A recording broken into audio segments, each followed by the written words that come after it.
Primero, Athletic Live dice: ¿cómo se pasa del motor inmóvil o del ser subsistente al Dios de la Biblia? Gracias por tu trabajo, es de mucha ayuda.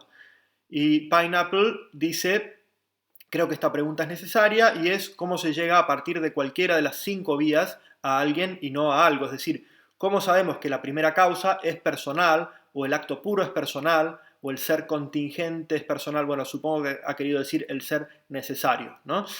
Y luego Felipe Villegas pregunta: ¿te parece que los atributos bondadoso, perfecto, etcétera, que se dan a Dios son correctos? ¿Le agregarías o le quitarías un atributo? ¿Y de dónde vienen esos atributos? Gracias por su contenido y felicitaciones. Bueno, quiero agradecer mucho a los tres porque las preguntas son muy buenas y como son parecidas o están emparentadas, me permiten también responder un poco en conjunto, ¿no? Entonces, lo primero que quiero decir, ¿no?, porque se me pregunta cómo se pasa de la primera vía o del ser subsistente al Dios de la Biblia, ¿no?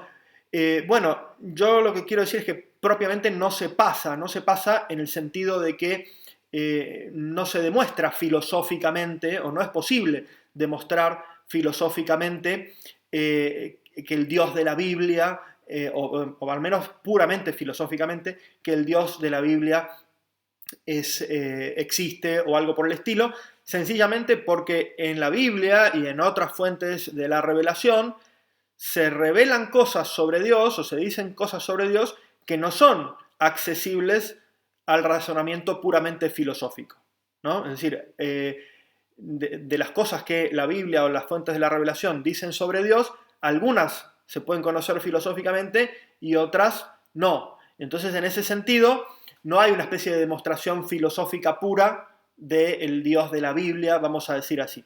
Lo que sí se puede hacer, y lo que toda la filosofía y la teología occidental tradicional ha intentado hacer, es una identificación entre aquellos aspectos de Dios que son cognoscibles por la filosofía, ¿no?, y aquellos aspectos de Dios que son cognoscibles por la revelación, tal que podamos concluir que si el Dios de la revelación, el Dios de la Biblia, existe, en realidad no puede ser otro que el primer motor, que el mismo ser subsistente o que aquella primera causa a la que se llega por filosofía, ¿no? Es decir, repito, ¿no? Es decir, no se prueba filosóficamente el Dios de la Biblia. Lo que se demuestra o se puede concluir es que si el Dios revelado existe, no puede ser una realidad diferente que el Dios al que se llega filosóficamente como causa primera de la actualidad y del ser de todo lo demás. ¿Por qué? Porque precisamente hay algunas propiedades o atributos de Dios que aparecen en la revelación, en la Biblia en concreto, etcétera, etcétera, que hacen inequívoca la identificación, que permiten darse cuenta inmediatamente o con un razonamiento bastante sencillo que se está hablando de exactamente la misma realidad que se habla en filosofía cuando se dice que hay una primera causa del ser y ese tipo de cosas, ¿no? A ver, en concreto, la Biblia o la revelación en general, sobre todo me refiero a la revelación judeo-cristiana, ¿no? Habla de Dios como un ser trascendente, distinto del mundo, como un ser eterno, ¿no?, que ha existido desde siempre, que es sumamente benevolente, que tiene rasgos personales, efectivamente, es decir, que tiene conocimiento y voluntad y que interactúa con las personas, ¿no?, que es todopoderoso, creador de todas las cosas, ¿no?, que sostiene todas las cosas en la existencia, que lo sabe todo o es omnisciente o algo por el estilo, que está presente también en todas las cosas, es omnipresente, y que gobierna todas las cosas de forma providente, es decir, que gobierna el mundo también, ¿no? Ahora bien, todos estos rasgos que efectivamente los podemos encontrar en la revelación y específicamente en la revelación judeo-cristiana, son rasgos que también se pueden atribuir por razonamiento filosófico a la primera causa de todas las cosas, al primer motor inmóvil o, bueno, pues ese Dios al que se llega por el razonamiento filosófico. Bueno, ¿cómo se puede hacer eso? ¿Cómo se pueden encontrar todos estos rasgos o todos estos atributos filosóficamente hablando? Bueno, sería muy largo explicarlo y exponerlo todo. Por ejemplo, Santo Tomás de Aquino ocupa 24 cuestiones de la primera parte de la Suma Teológica, en concreto desde la cuestión 3 a la cuestión 26 de la primera parte, justo después de las famosas 5 vías. Bueno, ocupa esas 24 cuestiones para demostrar que Dios, en primer lugar, es simple, que Dios es omniperfecto, que Dios es esencialmente bueno, que Dios es infinito, que Dios es omnipresente, que Dios es inmutable, que Dios es eterno, que Dios es único, que Dios es inteligente, amoroso, viviente, omnipotente, justo, misericordioso y providente, ¿no? Bueno, todo esto está explicado con argumentos metafísicos, con argumentos filosóficos, por Santo Tomás entre la cuestión 3 y la cuestión 26 de la Suma Teológica, y yo no puedo, en una respuesta a una pregunta, en un video que tengo que atender a muchas otras cosas, desarrollar todos estos razonamientos que hace Tomás de Aquino de manera suficiente, ¿no? Lo mejor es que vayan directamente a la Suma Teológica, a la cuestión 3, y se lean de la cuestión 3 a la cuestión 26 y vean si les convence o no les convence. Preferiblemente leerlo en latín. De todas maneras, aquí voy a decir algo, pero algo muy breve para satisfacer las preguntas que se me hacen, ¿no? Entonces, ¿qué es lo primero que hay que decir? Bueno, que muchos de estos atributos, atributos que permiten identificar al primer motor o al ser subsistente o a la causa primera, etcétera, etcétera, etcétera, como efectivamente Dios, como ese Dios personal que es el mismo que aparece en la revelación y cosas por el estilo, hay muchos de esos atributos que se pueden conocer directamente a partir de las famosas 5 vías, ¿no? Se me pregunta cómo se pasa de las 5 vías a todos esos atributos. Es que muchos de esos atributos ya están en el término de las vías, es decir, ya están en la conclusión de las 5 vías. Por ejemplo, ¿no? Que Dios es el creador y que sostiene todas las cosas en el ser, es decir, que las conserva en el ser, no es otra cosa que decir que Dios es la causa primera de la actualidad y por lo tanto del ser de todo lo demás.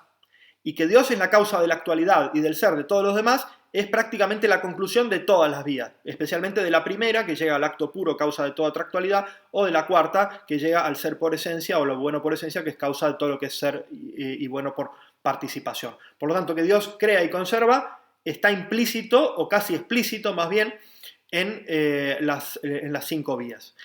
Que Dios es eterno, es decir, que ha existido desde siempre, existirá siempre, etcétera, etcétera, se deduce de manera inmediata de la tercera vía. Porque la tercera vía lo que prueba es que hay un ser que es necesario por sí. Si es necesario por sí, entonces siempre ha existido y no está en potencia de dejar de existir y por lo tanto es eterno. Y de hecho Santo Tomás de Aquino en la Suma contra Gentiles utiliza la tercera vía no para probar que Dios existe, sino precisamente para probar que Dios es eterno. Bien, que Dios, por ejemplo, es bueno por esencia, es sumamente benévolo, pero es esencialmente bueno, etcétera, etcétera, es directamente la conclusión de la cuarta vía. Por lo tanto, no hace falta ningún argumento adicional para esto, ¿no? Si bien Santo Tomás se toma el trabajo de después demostrarlo explícitamente en las cuestiones siguientes, ¿no? Por ejemplo, que Dios es inteligente y providente. Bueno, esto es directamente la conclusión de la quinta vía, ¿no? ¿Por qué? Porque la quinta vía lo que prueba es que Dios es una inteligencia que ordena todas las cosas al fin, ¿no? Es una causa inteligente de la ordenación de todas las cosas al fin. Por lo tanto, es una causa que obra por intención de ese fin. Bueno, eso quiere decir que es un ser inteligente, ¿no? Y además que es providente, porque la providencia no es otra cosa que ese orden de las cosas al fin preexistiendo en la mente divina. Así lo define Santo Tomás. La providencia es el plan divino, ¿no? O el orden de las cosas al fin existiendo en la mente de Dios. Y de hecho Santo Tomás en las cuestiones de veritate utiliza la quinta vía no para probar que Dios existe, sino para probar que Dios es providente, ¿no? Por lo tanto, de cualquiera de las 5 vías ya se pueden deducir inmediatamente prácticamente muchos de los atributos que nosotros atribuimos al Dios personal y al Dios de la revelación, etcétera, etcétera, ¿no? Luego, ¿qué pasa? Por ejemplo, los omniatributos, ¿no? La omnipotencia, omnipresencia, omniperfección y ese tipo de cosas, esos se deducen prácticamente de forma inmediata también de las 5 vías, ¿no? Que Dios es omniperfecto se deduce del hecho de que es la causa primera de todo cuanto es, porque para ser la causa de todas las perfecciones que encontramos en la creación hay que precontener esas perfecciones y muchas más, hay que precontener toda la perfección del ser. Por lo tanto, la omniperfección de Dios también se deduce inmediatamente de las 5 vías. La omnipresencia, es decir, que Dios está presente en todas las cosas, se deduce también inmediatamente del hecho de que Dios es la causa primera universal de todo, porque precisamente Dios está presente en todas las cosas como la causa está presente en sus efectos, ¿no? Entonces, la omnipresencia también prácticamente se deduce de las vías, ¿no? La omnipotencia, es decir, que Dios es todopoderoso, bueno, eso también se deduce de manera casi inmediata, porque si bien Dios es acto puro y no puede tener potencia pasiva, es decir, no puede tener capacidad de recibir ninguna actualidad o perfección, sí puede tener y tiene la potencia activa, es decir, la capacidad de obrar sobre otro, porque la potencia activa se funda sobre la actualidad de una cosa. Una cosa actúa en la medida en que está en acto. Si Dios es acto puro, entonces tiene la máxima potencia activa, ¿no? Es más, tiene una potencia activa infinita, infinita como su propio ser, ¿no? Y más aún, es omnipotencia porque Dios puede producir todo aquello que puede tener ser. Y todo aquello que puede tener ser es todo aquello que no implica simultáneamente la afirmación y la negación del ser. Es decir, Dios puede hacer todo aquello que no es contradictorio y esa es precisamente la definición de la omnipotencia, que Dios puede hacer todo lo que es absolutamente posible, ¿no? Bueno, entonces ya ven que gran parte o la mayor parte de los atributos que habitualmente se predican de Dios se pueden deducir de manera casi inmediata de las 5 vías. Voy a hacer un inciso especial o prestar atención especial a la pregunta que se me hace sobre si Dios se puede saber que Dios es un ser personal, es decir, o que el acto puro o que el mismo ser subsistente o lo que sea es un ser personal. Bueno, ¿cómo sabemos que Dios es un ser personal? Bueno, primero hay que entender exactamente qué es lo que entendemos por persona. La definición tradicional o clásica de Boecio dice que persona es sustancia individual de naturaleza racional. Es decir, todo individuo que tenga inteligencia y por lo tanto también voluntad libre, porque todo lo que tiene inteligencia tiene voluntad libre, es persona. Todo individuo inteligente y libre es persona. Ahora, ya vimos que a partir de la 5ª vía se puede saber que Dios es un ser inteligente, porque ordena todas las cosas al fin con una intención, ¿no? Por lo tanto, ahí ya tenemos la inteligencia de Dios. Se podría llegar a que Dios es un ser inteligente por otros caminos también, y de hecho Santo Tomás lo hace en la Suma Teológica, ¿no? Por la vía de la inmaterialidad. Si pensamos un poquito de lo que significa conocer, ¿no? Conocer es tener inmaterialmente la forma de otra cosa, ¿no? Cuando yo conozco una cosa, la cosa se hace presente en mí sin su materia, ¿no? Es decir, si yo conozco un perro, el perro no se me mete materialmente en la cabeza, ¿no? Yo tengo la forma, ¿no? La forma, quiero decir con eso, el modo de ser, la esencia del perro en mi intelecto, y por eso tengo un concepto de lo que es un perro, pero no tengo materialmente el perro en mi cabeza, ¿no?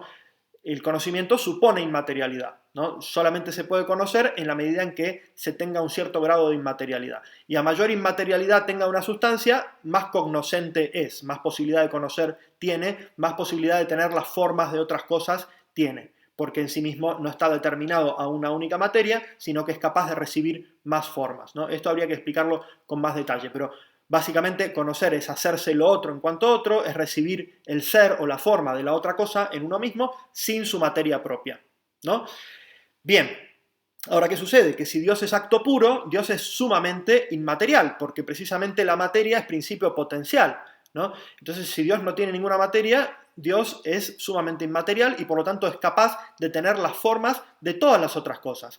Más aún, como no solamente es inmaterial, sino que es acto puro y acto puro de ser, precontiene en sí, en la propia perfección de su ser, todos los modos finitos en los que es posible participar su ser.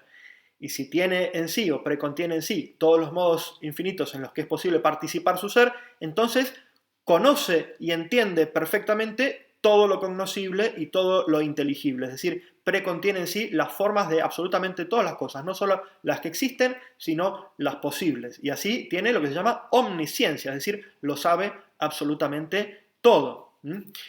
Y si lo sabe absolutamente todo, si tiene inteligencia y tiene omnisciencia, también tiene que tener voluntad, porque la voluntad no es otra cosa que el apetito racional, es decir, el apetito o la tendencia que sigue al conocimiento intelectual. Es decir, a todo conocimiento sigue una tendencia, al conocimiento sensible siguen los apetitos sensibles, al conocimiento intelectual sigue una tendencia o un apetito intelectual. Y la voluntad se define de esa forma. La voluntad es el apetito racional, es el apetito intelectual, es la tendencia que sigue a un conocimiento intelectual.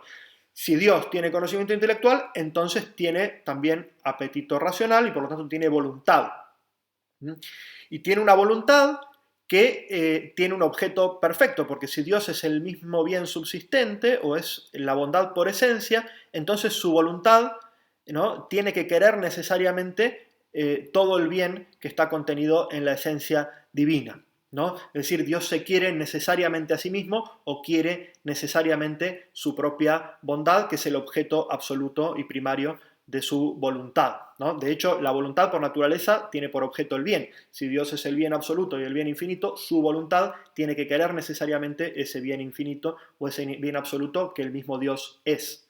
Lo cual no quita que Dios pueda también incluir en ese acto de voluntad, ¿no?, gratuitamente a otras cosas, es decir, que pueda querer que otras cosas existan, ¿no?, y a esas otras cosas las quiere no necesariamente, sino gratuita y libremente. Por lo tanto, Dios no solamente es inteligente y tiene voluntad, sino que además tiene voluntad libre. Y con esto tenemos todo lo que necesitamos para decir que Dios es un ser personal. Quizá no es correcto decir que Dios es persona, porque por la revelación se podría saber que Dios es tres personas, pero filosóficamente hablando al menos podemos afirmar que Dios es un ser personal porque es sustancia individual de naturaleza racional en algún sentido. Dios es más que sustancia, supera toda sustancia, pero en todo caso es subsistente como las sustancias, tiene inteligencia, tiene voluntad libre, por lo tanto Dios es un ser personal.